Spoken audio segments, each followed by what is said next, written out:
Welcome to The Stacks, a podcast about books and the people who read them. I'm your host, Tracy Thomas, and today is The Stacks Book Club Day. It's the last one of the year, and we are joined again by Greta Johnsen of WBEZ Chicago and host of the Nerdette podcast.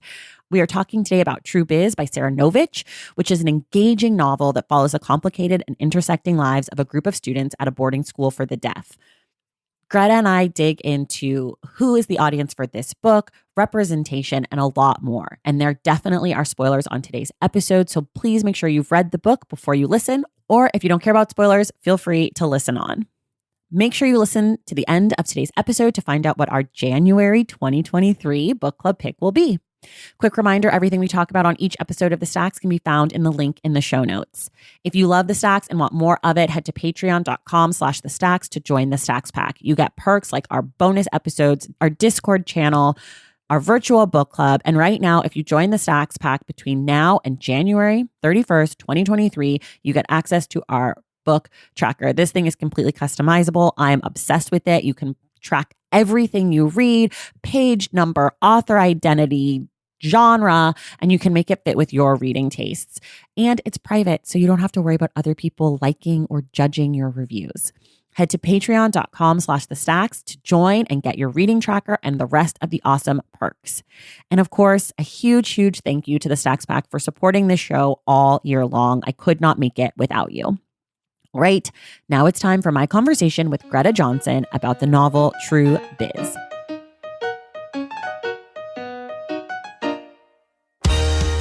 Okay, everybody, it is the Stacks Book Club Day, and I am so excited. My dear friend and wonderful human and grilled cheese enemy, Greta Johnsen, host of the Nerdette podcast, is back in the Stacks. Greta, welcome back. Thank you for having me.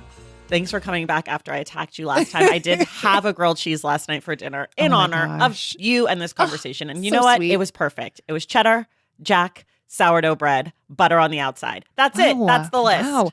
That's 2 cheeses, though. I mean, that's still. Did you call it a grilled cheeses? I called it a grilled cheese. Even though there's 2 cheeses? I think cheese is plural. Grilled cheese. It's like moose? Yeah. Okay. Cheeses. Okay. I had a lot of cheeses. I don't know. I bought a number of cheeses at the store. I bought a lot of cheese at the store. I don't know. I'm glad we're already getting into it. This is great. This is our book club. We canceled True Biz. We're doing a book club on cheese, plural cheese. Just kidding, everyone. We wouldn't do that to you. We read True Biz by Sara Nović. Found out that's how you pronounce the name. Mm-hmm. Sorry, last time we didn't know for sure, but that's correct, Sara Nović. And she is a Croatia fan because soccer yesterday, they won against Japan, and I saw her Instagram. She was funny. Very excited. Great. I actually still don't know if she's Croatian, but I know she's rooting for Croatia. Well, I learned over the weekend that this is actually her second book. She wrote another one about 10 years ago that is about a girl fleeing from Croatia, I believe, during uprisings there. Okay. Uprising might not be the right word. I did see that was her second book. I did see this was her second book. So let me tell you all what True Biz is about. And before I even do that, we are going to spoil this book today. So if you haven't read the book and you don't want to be spoiled, turn this off, read the book, come back. If you don't care about spoilers or you have read the book, continue on your listening way. It's so much fun to hear someone else do that. Yeah. It's just such fun to be on someone else's show, isn't it? It's like, I know. Isn't it fun to talk about books with someone else? What You're a like, treat. I don't have to do much. Yeah, just this is fun. Yeah. Give an opinion. I love it. Okay, this is my least favorite part, is explaining what the book is about. So here we go. Okay. True Biz is a novel about a deaf residential school, and it follows mostly the perspectives of 3 characters. One is February, who is the headmistress, who is a CODA, a child of deaf adults. One is, and you know, a prolific signer and English speaker. The other person is Charlie, who is a deaf child of hearing adults who has cochlear implants, which is a big contentious point of the book. And then the third person is Austin, who is a deaf child of a prolifically deaf family, proudly deaf family, 5th and generation, a hearing right? father. Yeah, a generational spanning deaf family. A legacy, I guess, is maybe how you might put it. Anyways, so it's about those 3 characters and the school and drama with the school district and drama with the students, as there is in a campus novel. So that's the premise. Whew. Okay, finally your turn You did to great. talk. Thank you. What did you think of the book generally? That's where we always start. Generally, I loved this book. It's definitely not perfect. I think especially, I mean, I'm sure we'll get into things that we think could have been done differently, but in general, I loved that this is a book that is, to your point, very plotty. Like, I love that there is like sex and drugs and drama in this book. Love sex and drugs. Right? And I really loved how much I learned. I just don't know that much about the deaf community, and I was really grateful for the education. I don't think that was always executed perfectly either, which I'm also sure we'll get into. Yeah. But I think especially for me and you, I mean, we're both people who are obviously, like, we have built careers arguably on talking and listening. So I just found it to be really expansive, which I think is always a really exciting part about reading, right? Yeah. Yeah, I would agree. I didn't love the book. I liked the book. I thought it was cute. It did a lot of things that I liked. I actually think for me, I liked more of the interpersonal stuff than I cared about the like learning aspect. I did learn a lot, but that part was like always sort of like felt after school specially a little bit to me, which was sort of annoying because I don't know. We will talk about that for sure. Yeah. The other thing that didn't work for me was the ending. Yes, the and ending we can talk for about sure that did too. not work. Yeah. The ending was Agreed. no. And I liked the book. Like I read it super fast, and there's something to be said for especially for me, a person who reads like a lot of really dark, heavy stuff. There's something to be said about a book that I can sit down and read in like a day and a half. Yeah. That I don't experience that a lot. So whenever I do, I'm generally like, I read it fast, which is like a bonus for me. Yeah. So those are sort of my general thoughts about the book.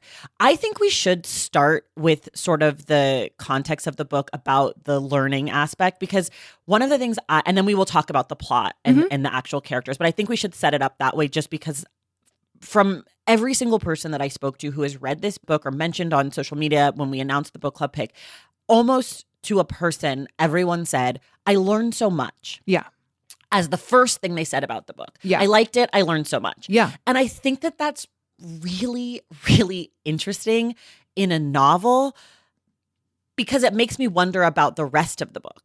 Like the characters and like the story. If the first thing you come to is like, I liked it. I learned a lot. I liked it. I didn't know anything about this. So I don't know. What do you think about that? Yeah. I mean, what I will say, I think there are I think there are two distinct ways of learning in this book, right? And one is stuff like, especially February, I think, as sort of like our hearing person, she's like straddling both worlds. And so I think there is a lot of like more natural exposition in her sections. I think that works really well. I think the part that gets a little bogged down is the Wikipedia article stuff. And that's where it's like, I would have loved if that had felt a little more integrated with the plot. And there were a couple moments where it almost was, right? Like, Charlie is learning about these protest movements and that's kind of what inspires her.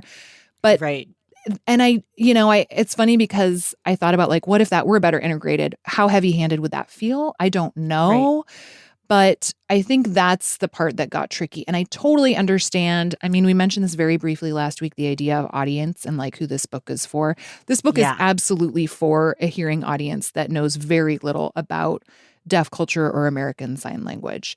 And I honestly, I mean, I think to that end, to say I liked it a lot, I learned a lot is probably a huge win, right? Because, we could all afford to learn a lot more about especially conversations around like the toxicity of ableism. And I thought this book did that really well. I agree. I think that if the book, and I would have loved to speak to Sara about her intention behind writing the book and who she imagined her audience was. Yeah. Because I think from what I gathered, the audience was a hearing audience. And I think in a lot of respects, this book is also written for the deaf community to be like, hey, we have a book that exists. Of course. But I don't think that very many people who are part of the deaf community are like, I learned a ton. Yeah, no. Or even that this is a particularly fantastic book for them, except for that, as we know, representation does matter, and there is so little deaf representation. So any crumbs that you know communities that have been excluded get feels like a big win. Yeah, but I do think this book is positioned for a hearing audience. I think that I have had so many conversations as a Black person in America, especially in the last few years, about whose job it is to educate who. For sure. And is it the job of Black people to educate white people? And the way that this book was presented was a little jarring to me because it just felt like Sara was like, I'm here to educate you. And I know there are Black people who do that work for sure. Sure. And I just don't read a ton of that because I'm Black and I don't need that kind of education. Right. And so for me, reading this, I was sort of like, and not to conflate Black things and, you know, but I mean, you know what I'm trying to drop. Marginalization. Marginalized groups. What Exactly. you're saying. But it was jarring. Like I was a little bit like, okay, she knows we know nothing and we're idiots and she's gonna like hold our hand through this. Yeah. And to that extent, and also with the characters like Charlie and Austin and being set at a school, this book felt very YA to me. I know there were sex and drugs, but it felt YA in the same way that like Anna Kay has sex and drugs and is about young people and is like on that border between adult and high school students. Yeah, I think this would totally work as YA. You're right. Yeah, and it read quickly and it had a lot of plot and a lot of development and it had coming of age and it had like these educational moments and it incorporated like technology. It had all the things that I think of about as a YA book. You know, whether or not something is positioned as YA or not is really a marketing choice, I think, a lot of the times now. But so I don't know. The big question for me is like, is it Sara Nović's job to explain this to us?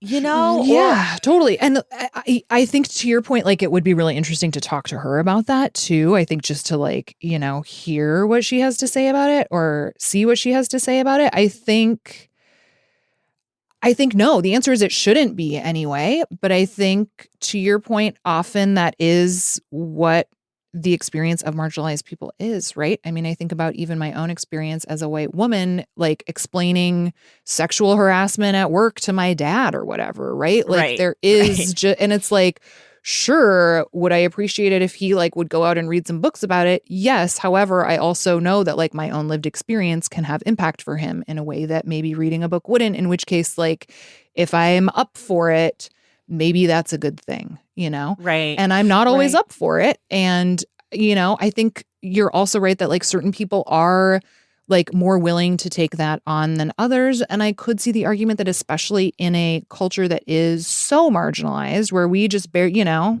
we don't have a lot of engagement with it, not even in pop culture or whatever, then it's like, I could see being really proud of this. And, you know, I mean, I could see being really happy when people say they learned a lot. You know? Yeah, for sure. I don't think that saying someone learned a lot is negative at any means. I don't but I know what you mean. I know what you mean. It's I just like, think it's doing an the interesting. Work. Yeah, it's just an interesting like first line coming off a novel. I hear that a lot with like nonfiction books. Like, oh my God, I read so much, and obviously you can learn from fiction. Yeah, but it's very rare that I hear like across the board from people in this novel, I learned so much. And that was part of the reason that I wanted to read this book because I was like, what the fuck are they learning? Like, what is in this book? Like, what is she talking about? Did you learn a lot? I mean, yes, right? I did. I felt like I learned a lot of stuff. Saw that. Did you see the movie Coda last year? Yes, I was just thinking about Coda, yeah. And I had a similar feeling with Coda about like, who is this movie for?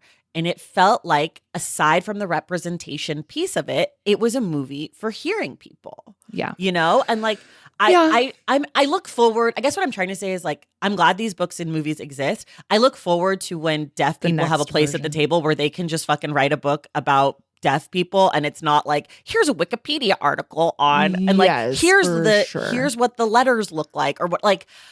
I'm glad it exists, and I'm grateful to the work that Sara Nović has done. And I also feel like that sucks for her that she can't just fucking write the book like in any way she wants and just expect that people will have some understanding. Like that she had to give us this like intro to deaf culture. Yes, I completely agree. But I mean, you know, like the phrase representation aside is like, you know, I mean, representation is a big fucking deal, you know? Right. And I do think there is, I am totally with you where like I look forward to like the 202 version or whatever, but like I think there is still like a lot of importance that like a book like this exists. Yeah, sure. I agree. I definitely think that it like, I'm glad it exists, and it's crazy that it's taken this long for something. And I'm sure there are other books that do this. I'm not familiar with them, but this book was a Reese Witherspoon book club pick. So this book is a book that is selling many, many copies. This isn't just any novel about the deaf community. This is a novel that has the Hello Sunshine stamp of approval, which means it's on the bestseller lists. It means it's being sold. It means it's on all the lists of books of the year and best this and best that.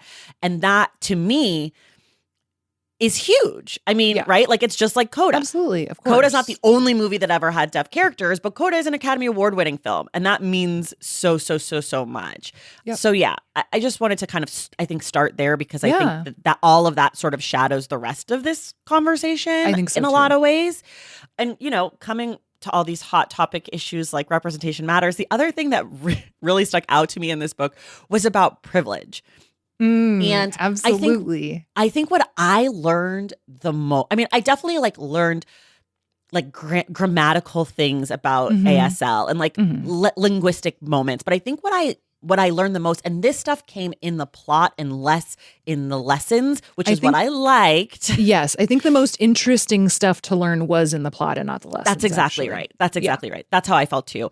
And it was about privilege within the deaf community. Yes. Right? Like, fascinating. Because we know, you and I as women, myself as a Black person, like, you know, we know that the dominant culture decides what is privilege. So that's why that's why the joke of like, you failed the deaf test is a joke, right? Yes. It's like it flips that thing on its head, and it makes hearing culture not the dominant, obvious cultural standard. Yeah. But within the community, I kept coming back to this idea of what is privileged. Are you privileged if you're a good lip reader? Are you privileged if you're a natural born signer? Are you privileged if you have some hearing, if you have cochlear implant? Like, it was so interesting because every character had such a different opinion about what was the best, right? Like that Austin, who's this like incredible signer since birth, was raised on ASL. Like, he's the prom king, essentially. Yeah, the prom king. I mean, February is like, show her around. You'll like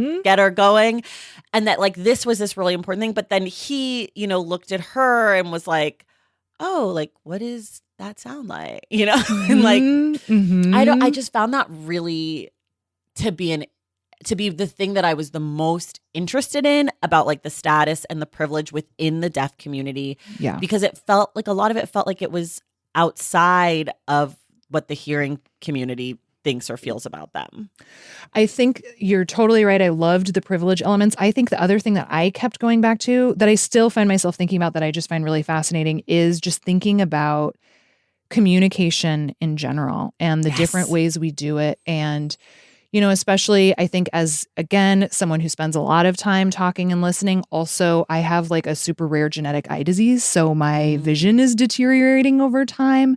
So that also puts this really fascinating lens on it because I personally have felt, you know, I mean, I am very grateful for my hearing because I anticipate that I will not be able to see very well in the not so distant future, which also puts this really interesting layer on things, right? Because that's another one. So yeah, I think, you know, and even the other day, like I was with my boyfriend at the grocery store and he was super far away and he kind of mouthed something to me and I was like, what the fuck are you saying? And like, obviously he couldn't yell, but it was just, you know, or like thinking about that moment in the lunchroom where someone asks for a tampon, but is like really embarrassed about it because everyone can see. Like, it's just the, you know, or the idea even that there's no verb for to be because you are just literally embodying things. Right. I just found that stuff also to be so interesting. Yeah. There was also the part where it was like, you can't have a conversation across rooms. Yes. So like when you come in the house, you have to go into the room that the people the person is in. And I found that interesting. And also just like how easy it is for everyone to like eavesdrop. Like the scene where February like goes over to Austin's mom and like, what are you guys talking about? She's like, maybe I shouldn't have inserted myself in this way. But she like had picked up enough of the conversation to kind of be able to jump in. I thought a lot of that was fascinating. Like, and again, all of that stuff is within the plot of the book. Yes. You know, did you feel like you learned a lot in those like learning sections? Or like, did you feel like you learned valuable things for you?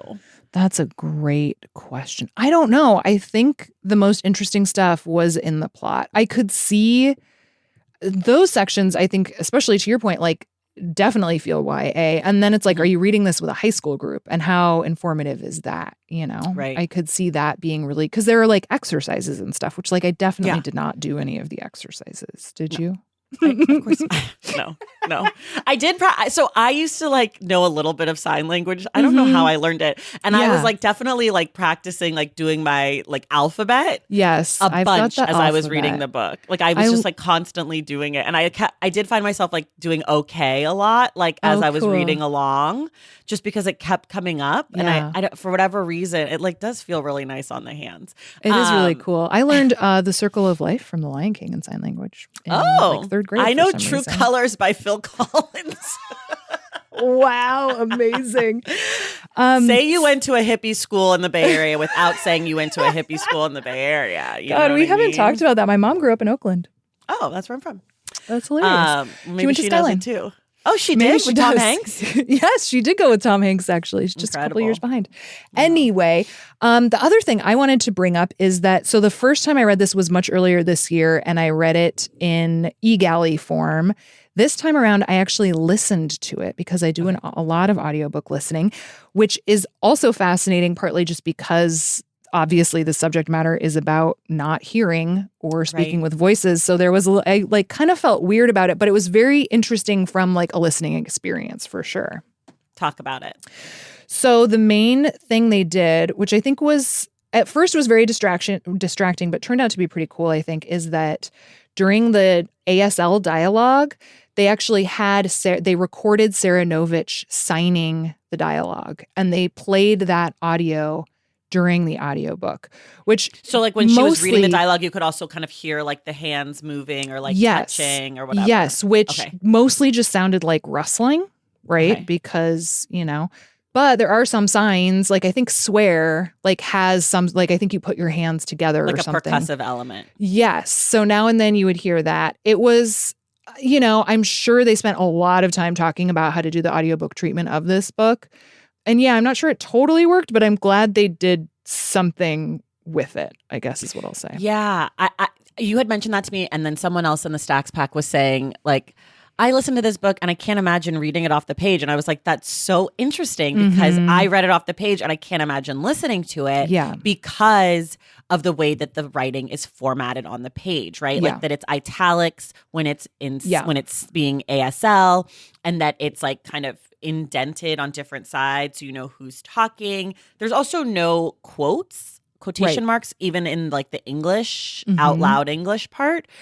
So I thought it was funny that this person was like, I can't imagine reading it off the page, and I'm sitting here being like, but then you wouldn't see any of the signing, and like also all the like the images, chapter headings, the chapter headings, and the and in the lessons that had like sign language, like how do you know, I thought it was so interesting because that kind of is like its own conversation. It's like, however you read the book is how you decide the book should be read, unless you hate it. You know, like sometimes I'll listen to an audiobook and I'll be like, I hate this narrator. This book was bad. But I'm glad that you felt like that added something, because I was very curious how they would distinguish the different forms of communication.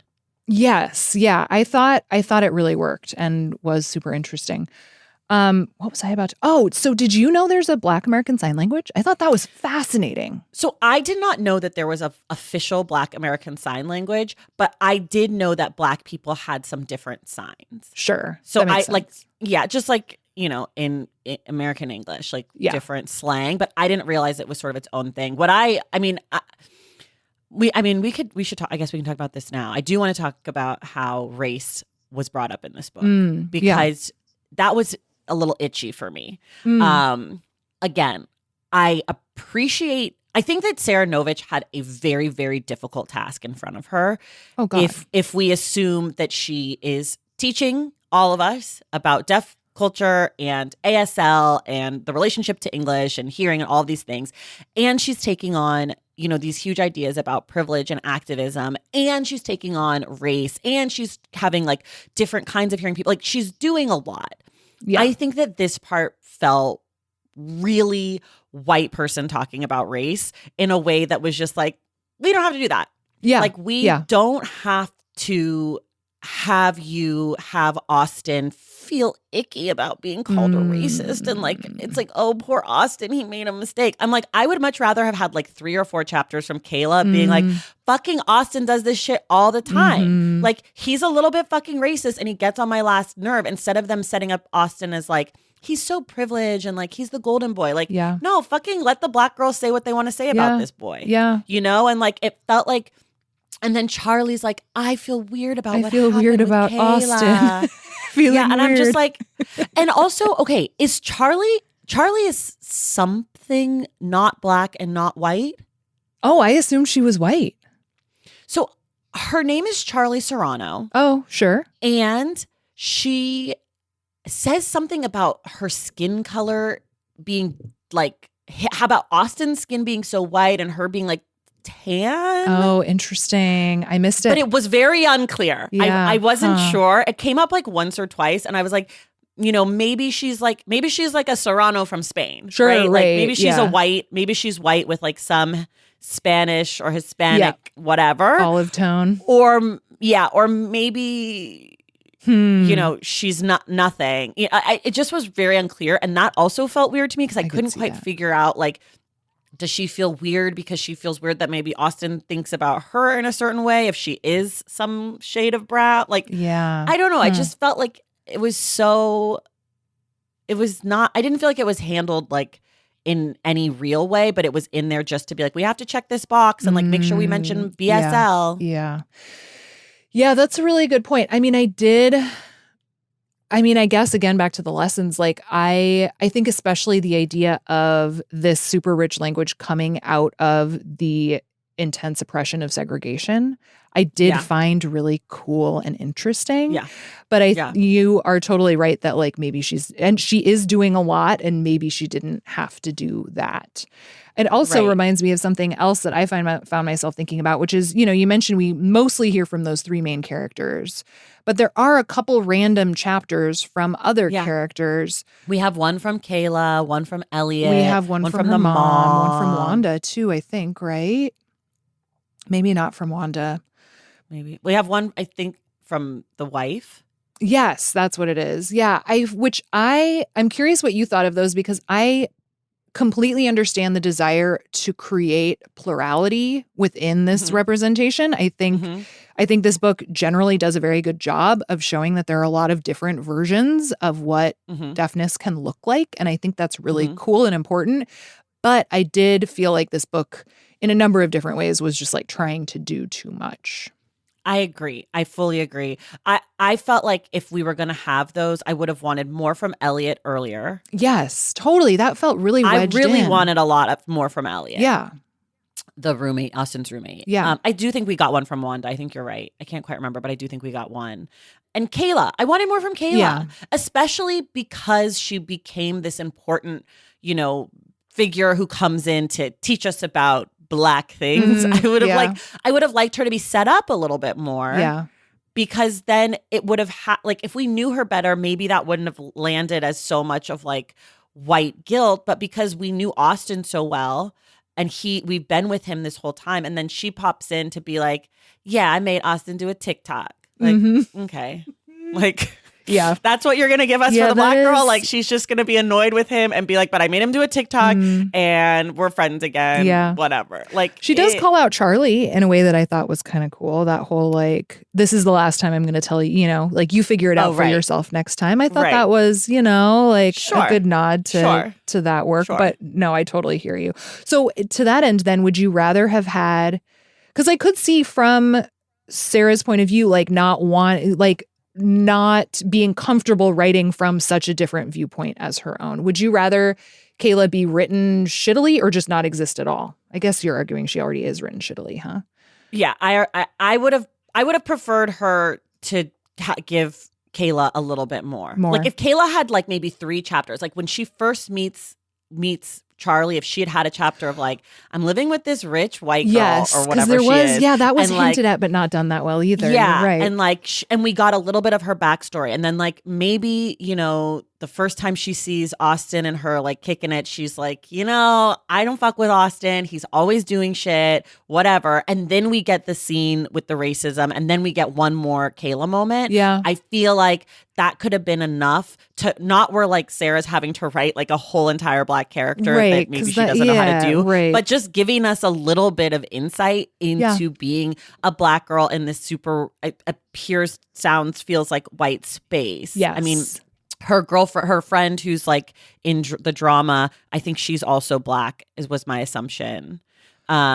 Well, and you know what else could have been cool is because she texts Charlie like over the holidays and is like, I'm ready to come back. Like that also, like a chapter from her at home into her life. Something could have been pretty interesting also. I just think if there had been more of her and it wasn't just like, I'm teaching you about Black things and also didn't center Austin's like feelings about it. Yeah. Because totally like, hear I think anyone who's reading the book, Black, white, Asian, whatever, understands that Austin is embarrassed when someone calls him a racist. Yeah. I think in America, that scene is going to land. We're going to sympathize with him no matter what, because that's what we've been conditioned to do. So I don't think that she needed to do that. Also, especially given that this is a book that we all agree is like teaching and like like it's like you don't have to do that. That is something we all understand in America, no matter what ethnicity you are. Like getting called a racist, white guys don't like it. Yeah. Not fun for them. Like, I don't know. That's it. That's the tweet. Amazing. Okay, so another thing that we... Okay, wait, before we do another thing, hold on. We have to take a break. Okay, we're going to take a break. We'll be right back. Valentine's Day is upon us, and I've got love on the brain. Love for books, duh, of course. Hello. Did you forget what podcast you're listening to? I love bringing you all great reads, exclusive author interviews, and behind-the-scenes book gossip. But I can only do that with your support over on Patreon and Substack. Our Stacks Patreon community, also known as the Stacks Pack, is where you can go for book club meetups, a private, very active Discord, and a year-long mega reading challenge to help you achieve all your reading goals. Plus, you also get that monthly bonus episode. Now, over on the Substack, you can subscribe to my newsletter, Unstacked, where I keep the book conversations going. I also give you a healthy dose of sports and pop culture, definitely some hot takes happening over there. And again, that bonus episode. If you don't have a few dollars to spare, don't worry. There are free options on the Substack and the Patreon to get you a little extra Stacks magic. Making this podcast is a total team effort, and by supporting my Patreon and my Substack, you allow me to support my amazing team that makes the show possible every single week. So if you or your friends are looking to meet other book lovers and support this indie podcast, come hang out with me on Patreon, Substack, or both. I would love to have you. And since we're talking about love, you can gift subscriptions to the Patreon and the Substack for that special reader in your life. For the Stacks Pack, head to patreon.com/thestacks. And for the newsletter, head to traceythomas.substack.com. And also, there are links to both in the show notes. Okay, see you in the Stacks. Okay, we are back. Okay, Greta, great. What is your other thing? Go ahead. Well, so there's also this very interesting like anarchy thread.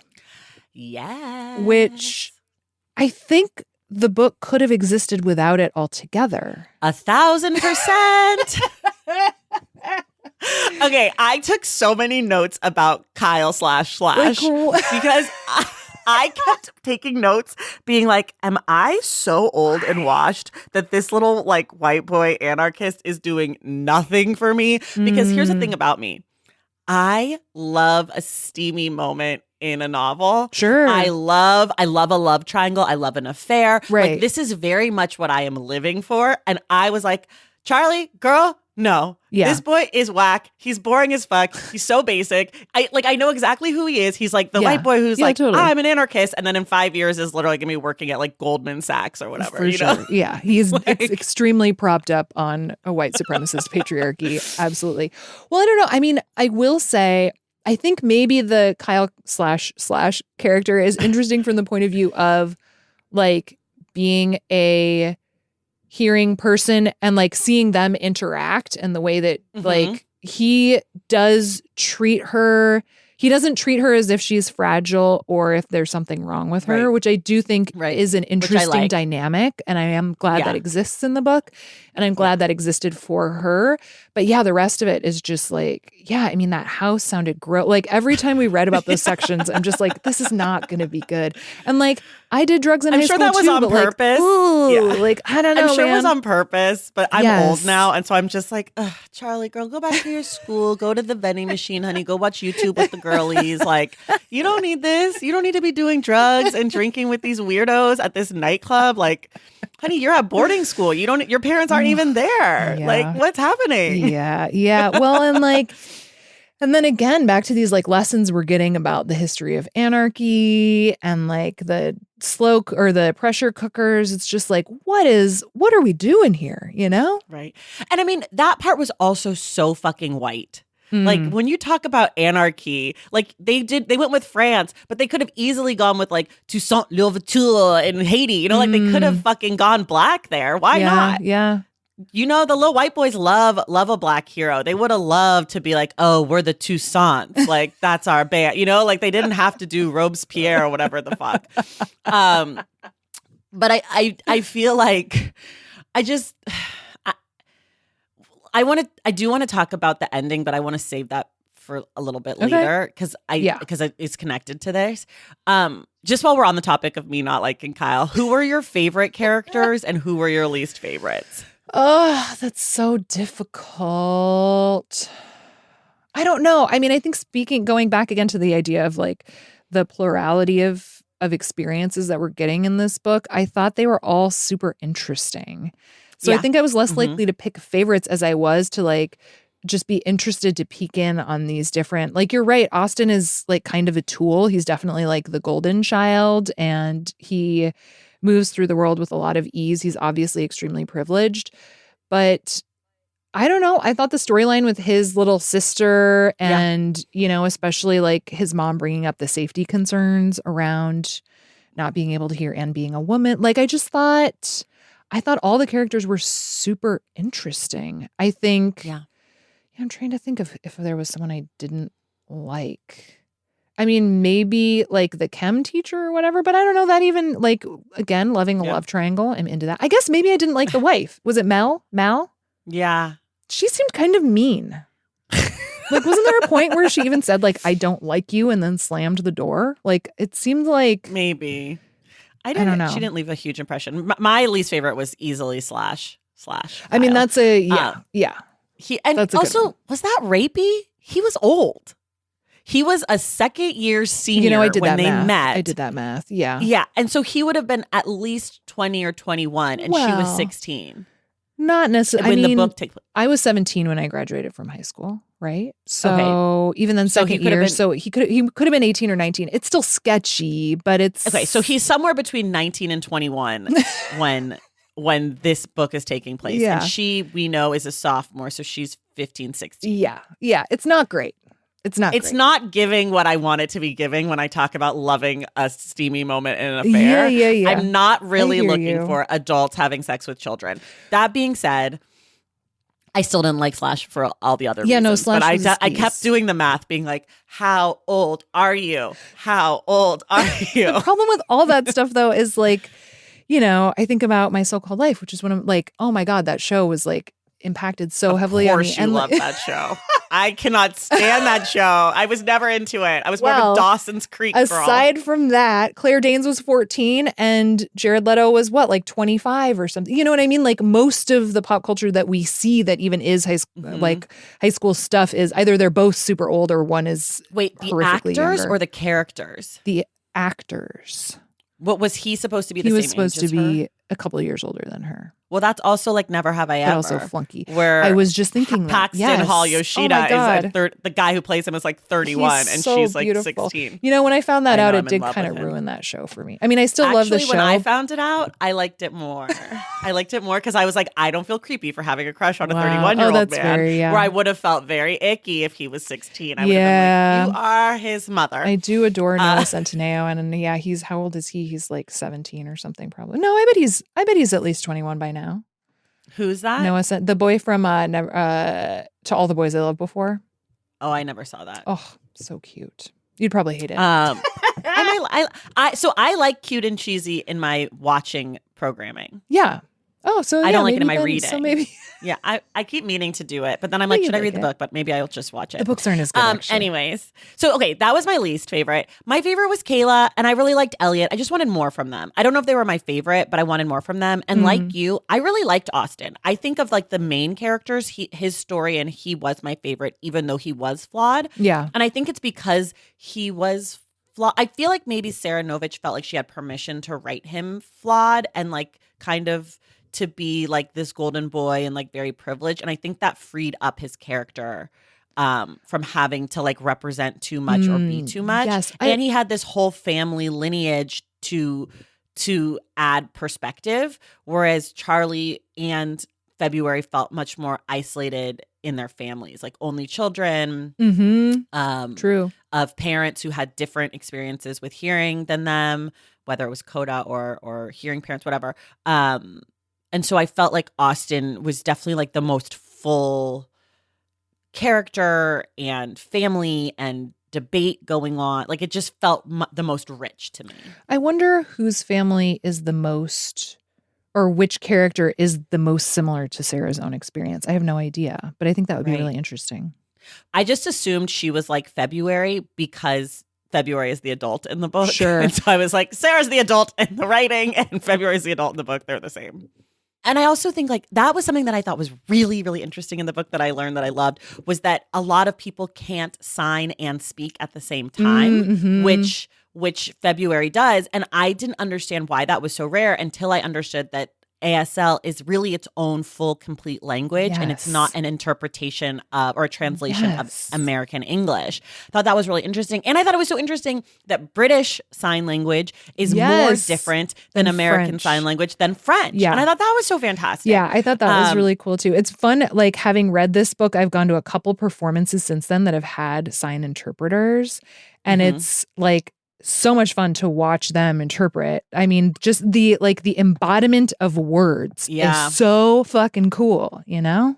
Well, that's like in Coda, the movie Coda, that scene with the dad where he's like doing the whole like sex moment. And he's like doing like and like making the sounds like embodying the whole thing. And she's so embarrassed. But like the boy that she brought over who's hearing can totally understand it because like it, you know, and it says this in True Biz, it's like it's a visual language. Yes. Like, so it's meant to be understood easily, you know, with your eyes. And like, if you know the basics, like you can kind of follow along really in a way that like English is not easy to follow along. If you're, even if you are hearing, like just in general, it's a difficult language. It's, you know, the rules are all fucked up and weird. Yeah. Okay. Consent. I thought this came up a lot in this book. We're not talking about Charlie and Kyle / the inappropriate sexual relationship that Charlie could not consent to because she was a minor. But I do think, in addition to that question of privilege, I think the question of consent in this book is a super interesting one. And I think part of my like interest in consent and my thinking about consent has to do with being a parent of young children who cannot consent to anything. And even when they do consent to things like, do you want to whatever, immediately afterwards they revoke their consent. It's like, it's hard to deal with. And so I think about it a lot. Yeah. Like I don't post my kids on my public social media. I have a private page and I remove followers who I don't know whenever they pop up. And like that's something that I do for consent and privacy reasons. But it made me think about the things that I have done to my kids before they could consent. I mean, you give them a shot like the day they're born, right? Okay. And I was like, where are we going with consent? But I'm with you now. I got it.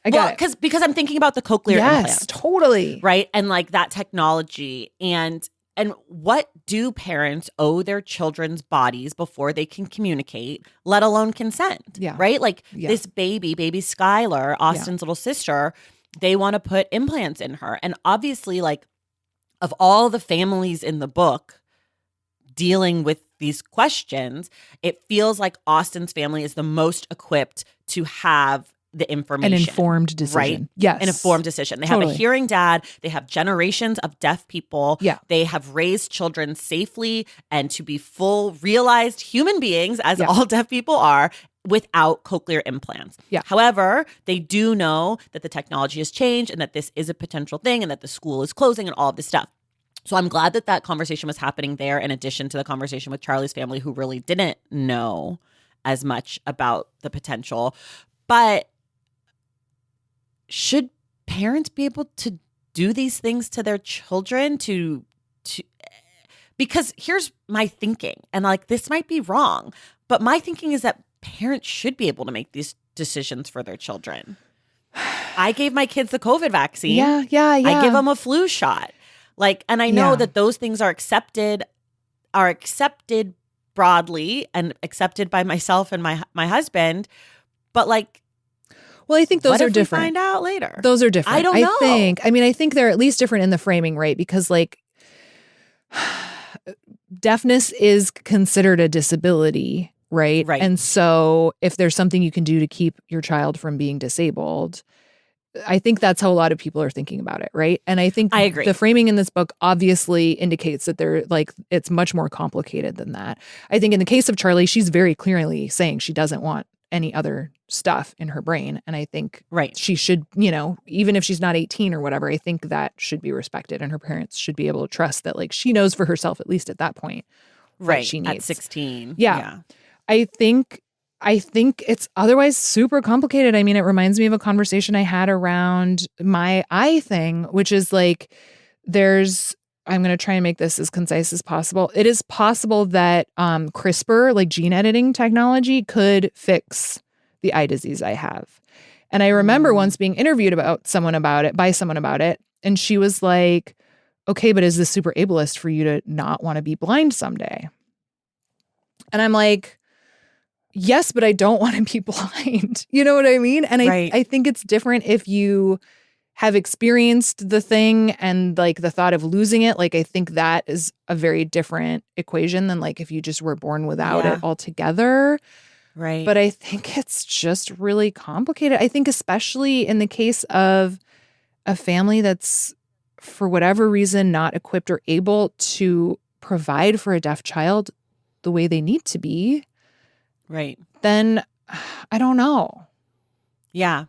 No, I hear you. And I mean, I think the other part in this book, in this case, is like we hear a lot about how the funding is down and there's not enough deaf teachers in like the public schools, and that there's not enough deaf schools, and there's not enough, like that a lot of these kids culture is being destroyed.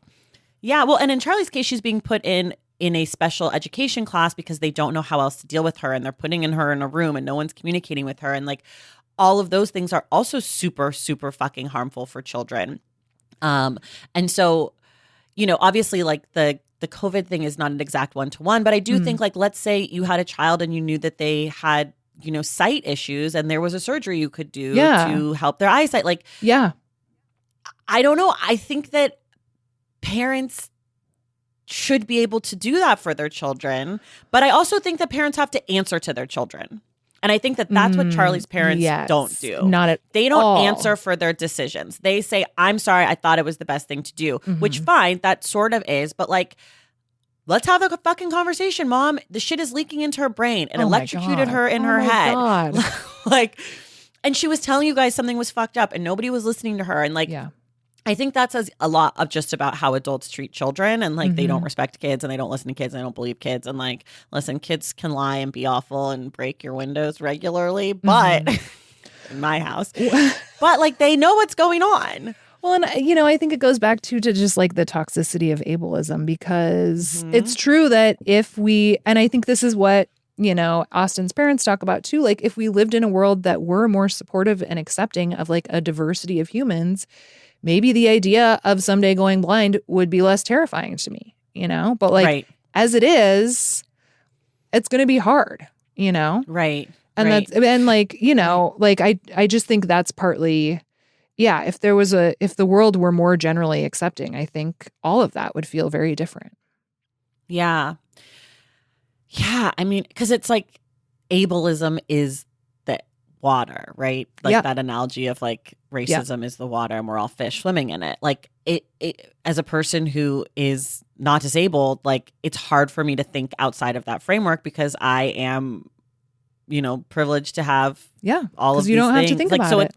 Right. Like I of course could relate to Austin's dad being like, I'm excited that I have a hearing child because I get to sing my parents' songs and I get to like, and that was like, that part was really heartbreaking to me because I felt bad for Austin, like that he felt like he wasn't enough. And I also felt bad for the dad of like, I want to share my traditions and my family. And like, there is a piece of that dad character that it's like he married into a family, like this family that has generations of proud, deaf culture, community. They host this party. They are, as far as we're told, one of the central families in this town. Yeah. And like, I like marrying into that, whether that's a Black person marrying into a white family, whether that, like whatever that looks like, being an outsider marrying into a prominent family of a certain culture, like that's got to be hard too, because you get drowned out. Like we see the scene where the parents are like, you're going to let this hearing man come into our family and do da-da-da-da-da. And it's like, well, wait a second, grandparents, like we get it, but also this isn't your child. This is just as much his child as it is her child. And like, I found that, that stuff to be really interesting too, because that is hard. Yeah. Yeah. I thought the compassion around that theme of like parents just want their kids to be like them, I thought was really heartbreaking and lovely. And I think I thought it explained what otherwise could be perceived as hatred. Or, you know what I mean? Like, I think especially from the point, like Charlie's mom, who like obviously is deeply imperfect. But when it gets down to it, it's like she just wants to be able to connect with Charlie and can't. Right. Right. Because it's, I mean, I haven't quite gotten there yet, but I imagine that it's hard if your kid is really different from you. Like one of my nightmares for my children is that they would become conservative, raging Republicans. Like, I just wouldn't know how to do that, Like, it's different, but it's similar, like, similar kind of like fear. Did you read Crying in H Mart? I did.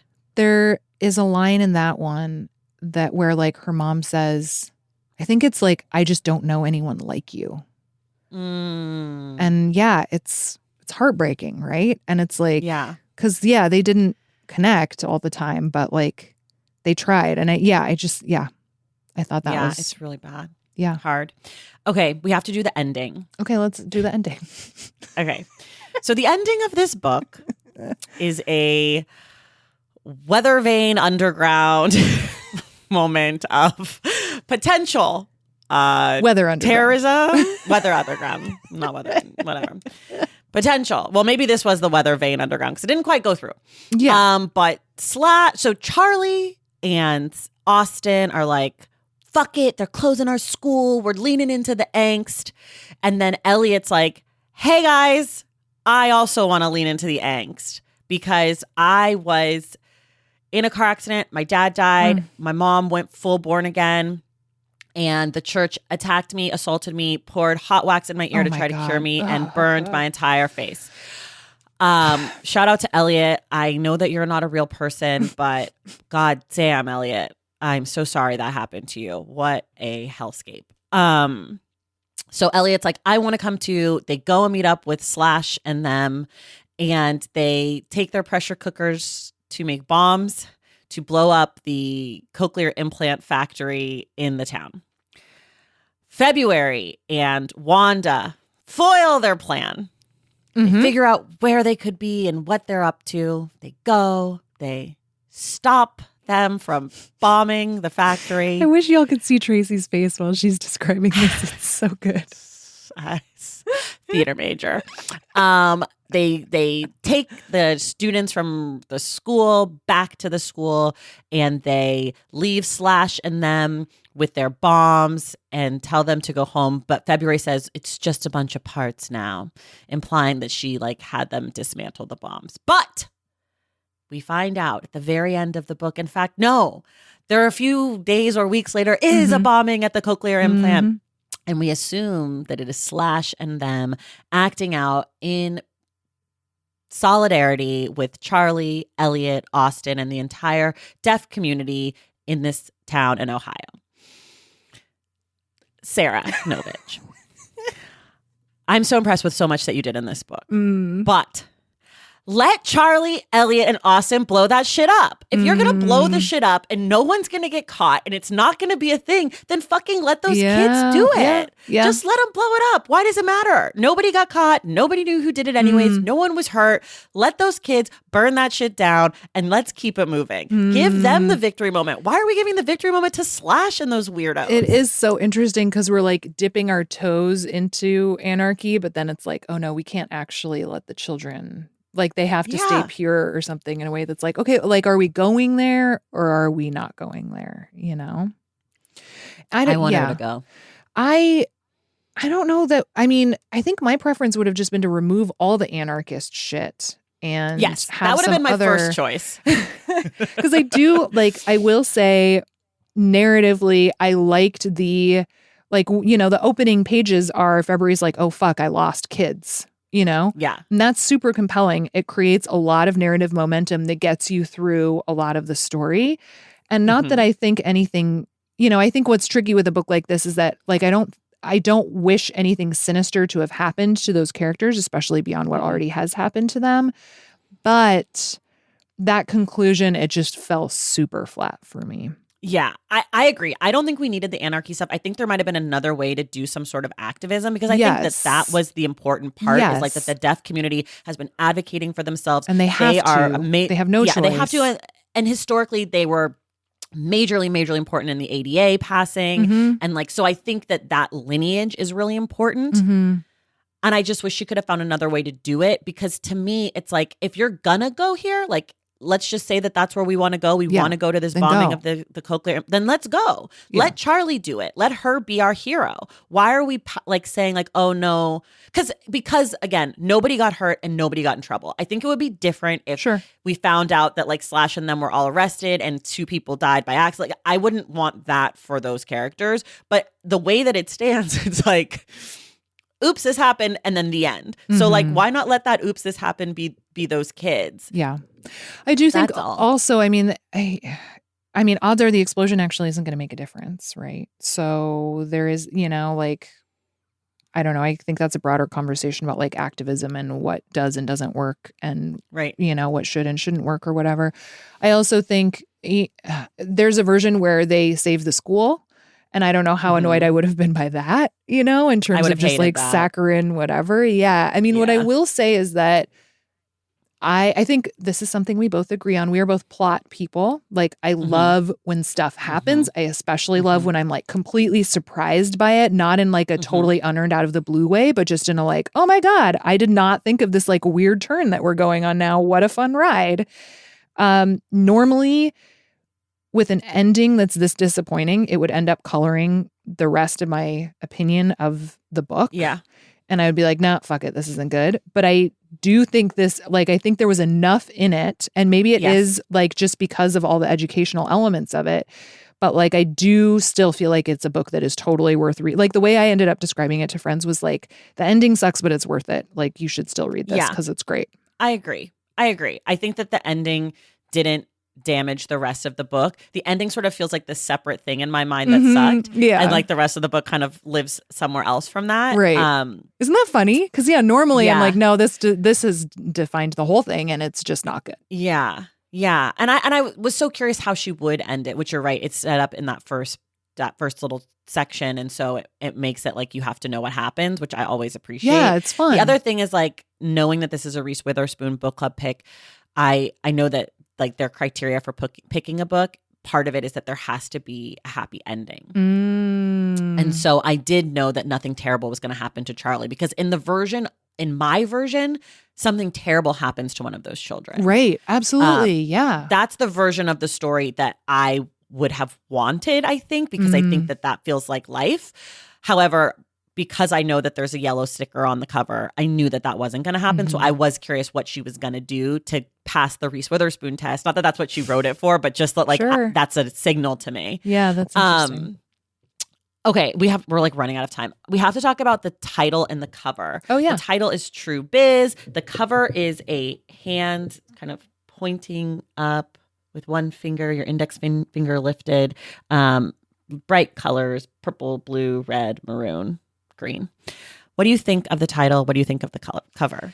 I really love the cover. I think the title makes sense once you've read it. And, this is interesting to your point about like the audience for this book because, obviously True Biz is like a thing in ASL that essentially means like you want me to like real talk. Real talk.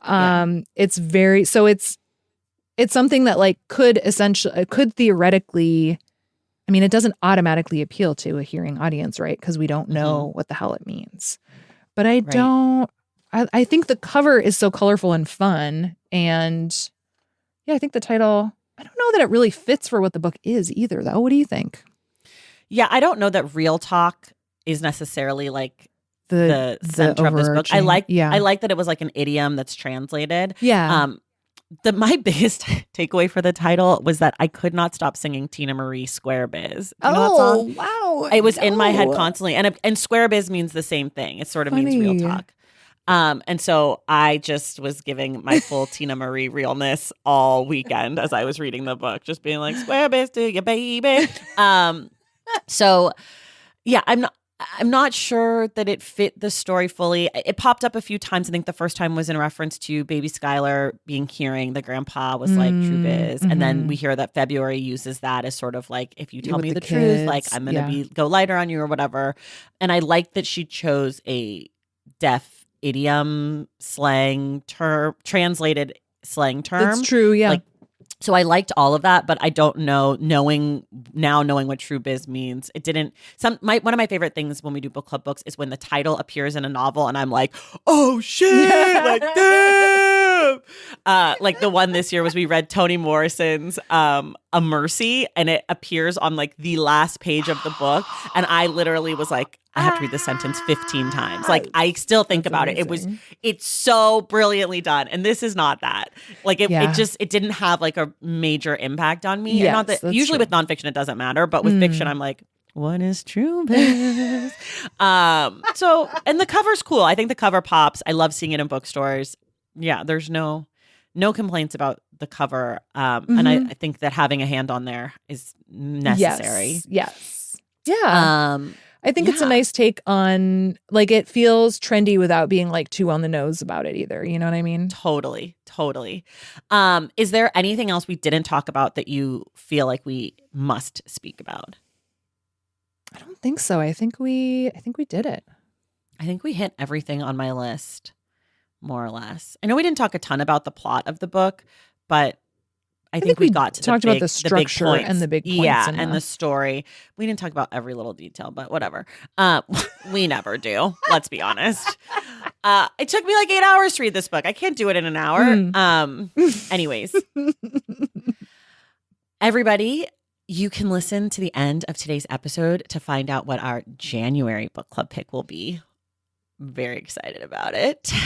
Can't wait. I'll tell you what it is offline, Greta. I can't wait. You can read with us. I think you'll have a good time. Nice. And everyone, you can find Greta on the internets, and her podcast is called Nerdette, and they also have a book club. And if you like positive books, a little more uplifting style books for your book club read, more on the lines of True Biz, you're going to find that at Nerdette. And you can combine our dark and gloomy and twisty Stacks picks with Greta's lovely, intelligent, kind novels, and you're going to have the best reading of your fucking life. So let me tell you. Tracy. Can I also do a plug for a January series we're doing? Yes. So in January, the first 3 Fridays of January, we are doing a book series we're calling Undercover. And I interviewed a whole shit ton of people. We're doing an episode all about blurbs, which you are featured in, Tracy. Hey. And then we also are doing one about audiobooks and how audiobooks are made. I got to talk to some audiobook narrators and producers and directors, which was very fun. And then we're also doing one about adaptations and like how a book becomes a movie and how people involved at different stages of it think about it. So for that one, we talked to like the casting director of Kindred and Jacob Anderson, who's in the new Interview with the Vampire show. And I think it's just kind of a fun peek behind the curtain of a bunch of like publishing industry stuff that like book nerds might be curious about. So that should be fun. I love it. Go check it out, everyone. It's our last book club of the year. It's our last episode of the year. Thank you all for listening all year long and being nice to me, even when I say stupid things. I love you all so very, very much. Greta, thank you for being here. Oh my gosh, thank you. It was really my pleasure. And everyone else, we will see you in the stacks.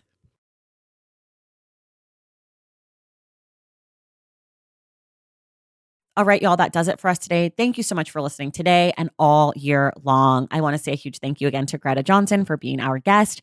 And now it is time for me to reveal our January book club pick.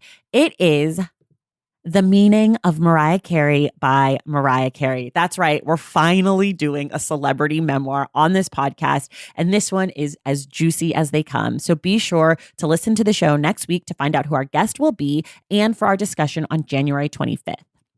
If you love the show and want inside access to it, head to patreon.com/thestacks to join the Stacks Pack. Make sure you're subscribed to the Stacks wherever you get your podcasts. And if you're listening through Apple Podcasts, be sure to leave us a rating and a review. For more from the Stacks, follow us on social media at the Stacks Pod on Instagram and at the Stacks Pod _ on Twitter. And check out our website, thestackspodcast.com. Today's episode of The Stacks and every single episode this entire year was edited by Christian Duenas with wonderful production assistance from the Lauren Tyree. Our graphic designer is Robin McCray, and our theme music is from Tagirajis. The Stacks is created and produced by me, Tracy Thomas.